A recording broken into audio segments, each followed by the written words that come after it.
This is Democracy Now! I'm Amy Goodman with Juan Gonzalez. Well, the Trump administration's close ties to Boeing are facing new scrutiny in the wake of deadly plane crashes in Indonesia and Ethiopia involving the Boeing 737 MAX 8 jet. The Transportation Department has launched an investigation into the Federal Aviation Administration's approval of the plane since Ethiopian Airlines Flight 302 crashed last week, killing all 157 people on board. The Ethiopian Transport Minister said early investigations have revealed clear similarities between the crash in Ethiopia and the Indonesian Lion Air Flight 610 that crashed in October, killing 189 people.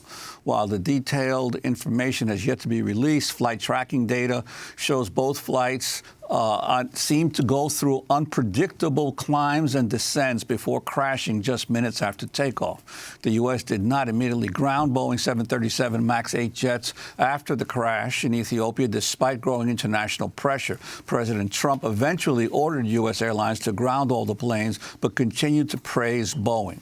All Boeing 737 MAX jets around the world have now been grounded.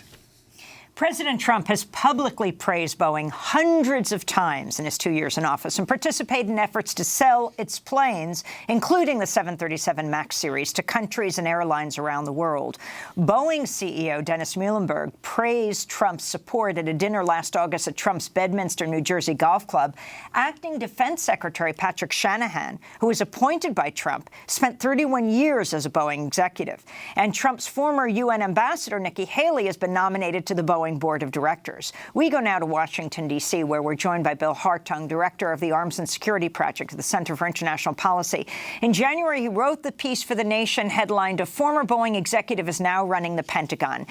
Do you think that has some bearing, Bill Hartung, on President Trump dragging his feet on the grounding of the MAX series after almost 250 people were killed between Indonesia and Ethiopia in the Boeing MAX 8 planes?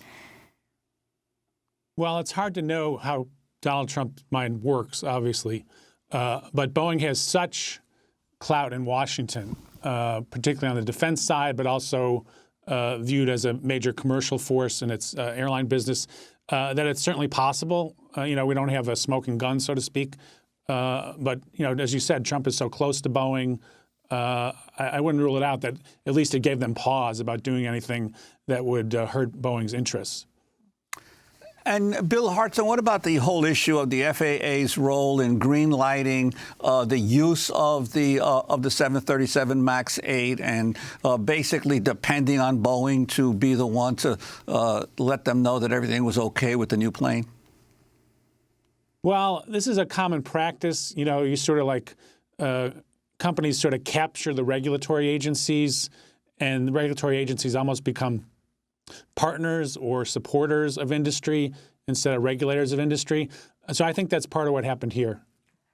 Bill Hartung, can you talk about Shanahan, the longest acting defense secretary in history, his significance and his long history at Boeing, and what that means for U.S. foreign policy and the Pentagon? Well, this is what Eisenhower had in mind when he talked about unwarranted influence by the military-industrial complex. There couldn't be a better example of this. And in his 31 years at Boeing, Shanahan worked on missile defense. He oversaw the Apache helicopter, which is being used in Yemen. He also worked on the airliner side. So he spent a lot more time pushing Boeing products than he's ever spent on defense policy. And when it comes to the taxpayers versus Boeing, in his mind, I think Boeing wins out. Can you talk more about his serving the interests of Boeing even as acting Secretary of Defense? Well, he was supposed to recuse himself from Boeing matters, but it's not possible to do that. Boeing gets $20 billion a year. They're the second biggest defense contractor. He's been trashing Lockheed Martin, saying Boeing could run programs better, like the F-35. Even more egregious, he's been pushing a Boeing plane, the F-15X, which the Air Force doesn't even want. And he's actually, private groups have called for an ethics investigation as relating to that. There's a whole range of issues before him that would benefit Boeing. He's a big advocate of the Space Force. He's going to have to decide about U.S. role in Yemen, or at least weigh in. And Boeing sells combat aircraft, bombs, attack helicopters, maintains the planes being used by Saudi Arabia to do the bombing raids in the war.